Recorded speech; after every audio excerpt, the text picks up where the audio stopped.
Alright guys, welcome to the last part of the making the section. It's basically more on finishing up the section. So just a little bit on this section. What I need you to do is to hatch the final one. So for the concrete items, you need to hatch using concrete. So find the concrete. So this is ARCONC, and you can pick points.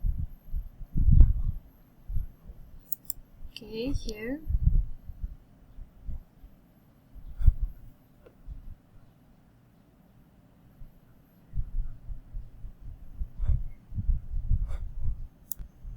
Okay, so that is for concrete.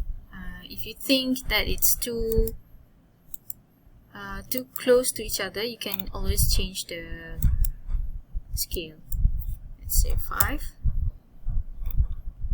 5 is too big. Okay, 2. And then you hatch.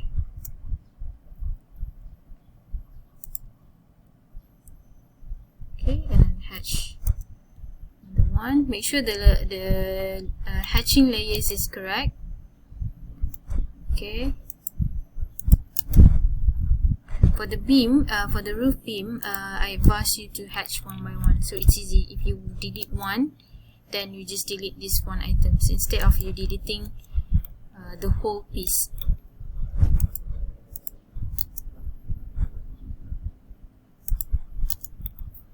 Okay, and the second one is the brick wall. So remember that you have another screeding layer. And this one is the hatching layer. Okay, and then hatch this one using the same hatching that you did last time for the wall.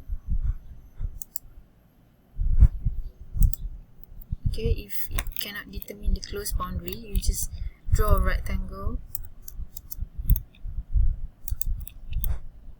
Maybe sometimes it's confused, so hatch again.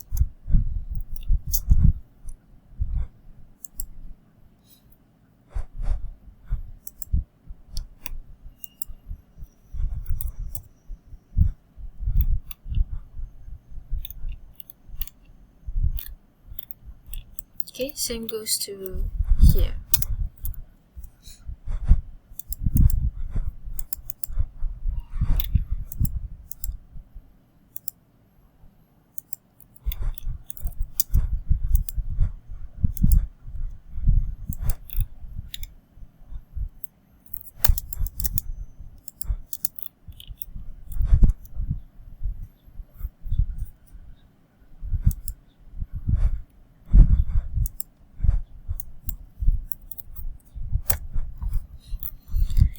So once you're done with the cut section, I need you to do the facade, the elevation from the same side of the one that you cut, so that you can use back this form.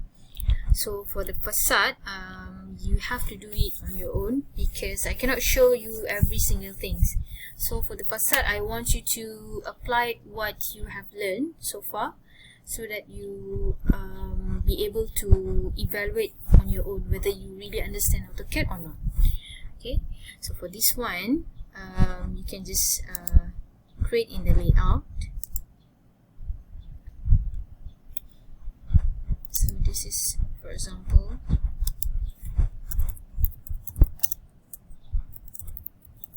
you can duplicate this layout.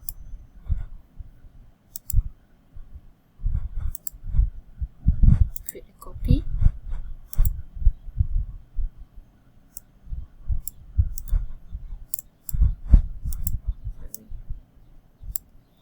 And rename this one to section.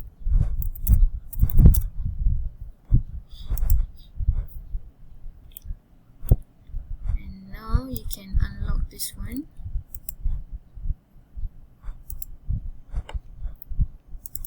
And find your section. Okay. Just make sure your section is a bit farther from the other sides.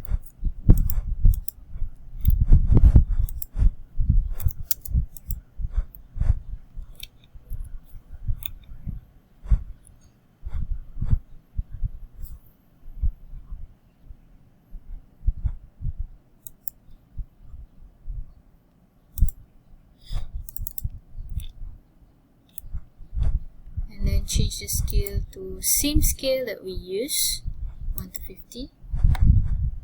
Okay, and then just pen your drawings. Alright, and then lock the view, and then change this one to section. This is section.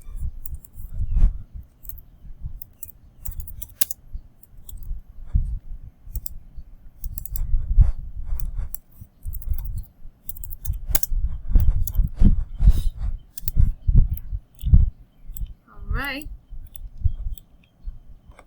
Okay, so go back to the model. The last item that you need to insert is the grid lines. Okay, don't forget your grid lines. So for example, my D is over here. You just need to copy back this thing.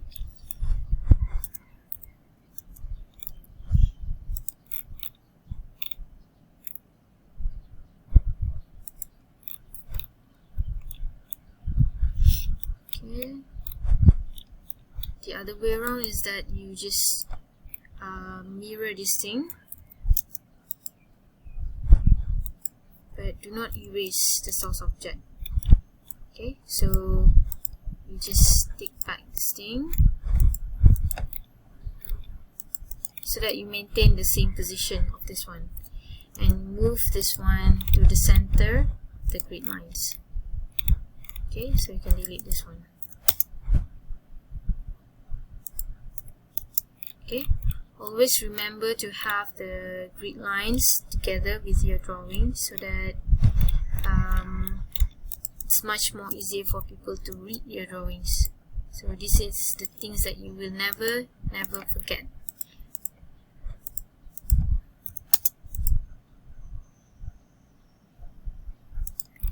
Okay, and then the second one is to put your level.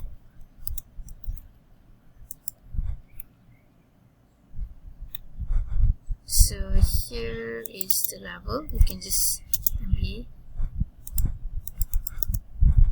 So this is the ground floor level. And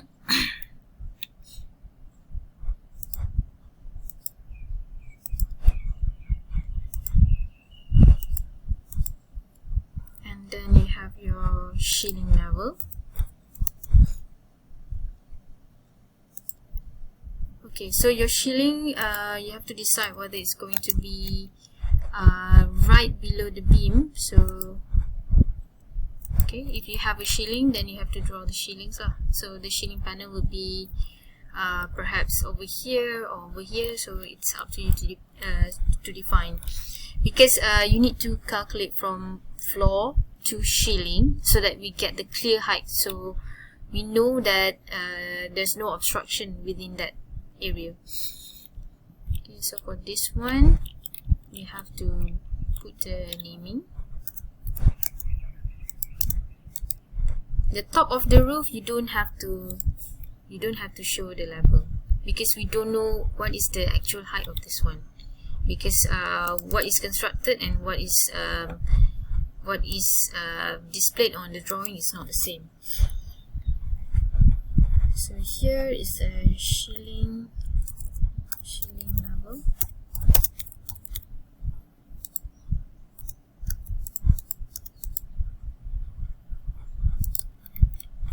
And this one is ground floor level.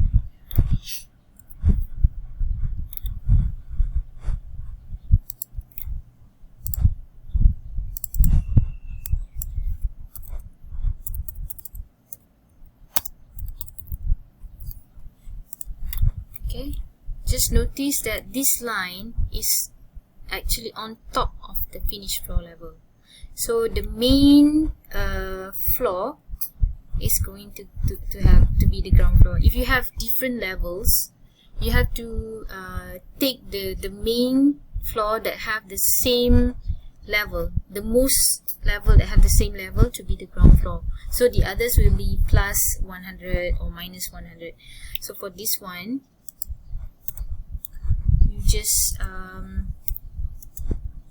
copy this line and you just give dimension. So it's negative how many from the dimension. So for this one, just click dimension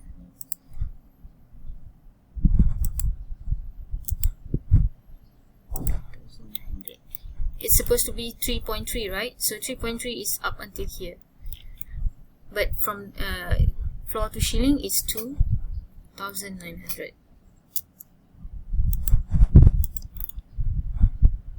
So 600, so people will understand.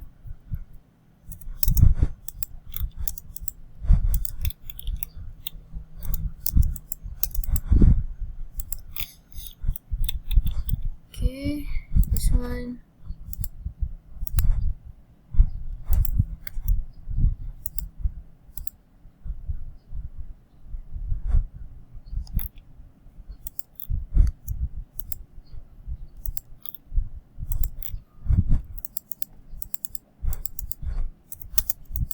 And always give the total dimension. This is very important.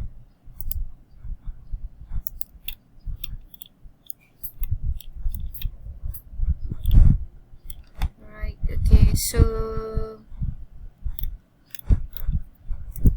match properties.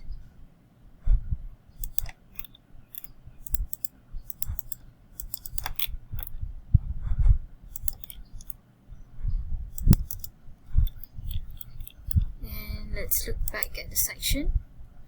Okay, maybe this one you need to adjust a bit. Unlock this one.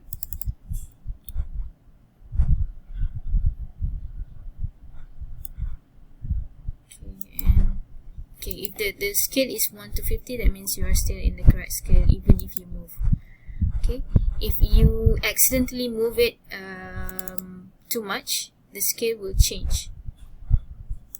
So you can check this one. If you click it's still 1 to 50, that means it's still okay.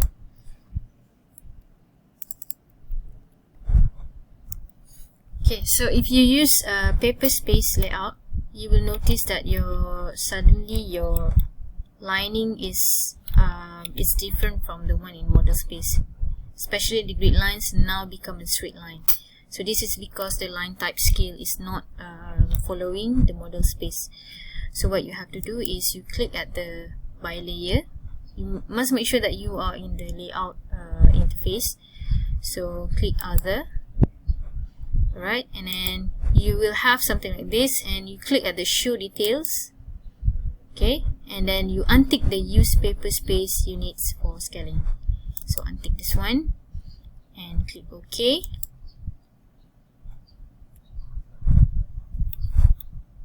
And then try to regenerate.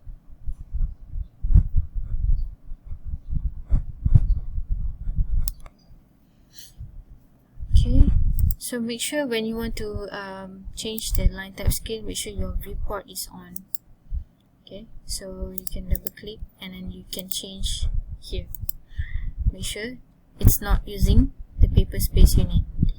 Okay, something outside, and it's supposed to show something like this. Alright, so that's all for the section, and I hope you can proceed to producing the elevation, and please use all the techniques that I teach you. Thank you.